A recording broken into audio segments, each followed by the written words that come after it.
अगर आपके दांतों में दाढ़ों में दर्द रहता है, इसके साथ साथ दांतों से, मसूड़ों से, दाढ़ों से खून आता है, दांत पीले हो गए हैं सिगरेट पीने की वजह से, पान खाने की वजह से, मेरे वो भाई या मेरी वो बहनें जिनके दांत बहुत ज़्यादा ख़राब हैं, ये रेमेडी आप सबके लिए है।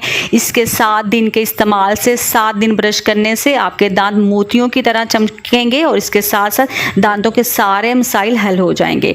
अस्सलामु अलैकुम, कैसे हैं आप लोग? दांत पीले हों, दांत गंदे लगें तो हमारा चेहरा भी अच्छा नहीं लगता, हम बात करते हुए अच्छे नहीं लगते। दांतों को मोतियों की तरह हम चमकाएंगे, इसके साथ साथ दांतों के दर्द का, मसूड़ों से खून आने का भी इलाज हो जाएगा। क्या करेंगे हम? सबसे पहले यहाँ पे मेरे पास है सरसों का तेल, आधा चम्मच मस्टर्ड ऑयल जिसको हम बोलते हैं। उसके बाद मेरे पास आधा चम्मच है नमक और आधे चम्मच से थोड़ी सी कम हल्दी।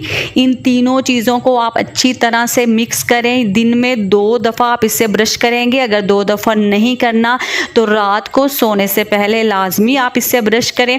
7 दिन आप ये ब्रश करें, आपका पीलापन दांतों का ख़त्म हो जाएगा, दांत सफ़ेद मोतियों की तरह चमकेंगे। इसके साथ साथ 1 या 2 दफ़ा ही ब्रश करने से आपके दांतों का दर्द, मसूड़ों से खून आना, दाढ़ों में दर्द, वो सब ख़त्म हो जाएगा। आप हफ्ते में 7 दिन इसको रात को लाजमी ब्रश करके सोएं। इसके साथ साथ आप आगे हफ्ते में 1 से 2 दफ़ा ये ब्रश ज़रूर किया करें। ये तीनों चीज़ें मिक्स करके आपको कभी भी दांतों का कोई भी मसला नहीं होगा। वीडियो अच्छी लगी होगी तो मेरे चैनल को ज़रूर सब्सक्राइब कर दें, वीडियो को लाइक कर दें। अल्लाह हाफिज़।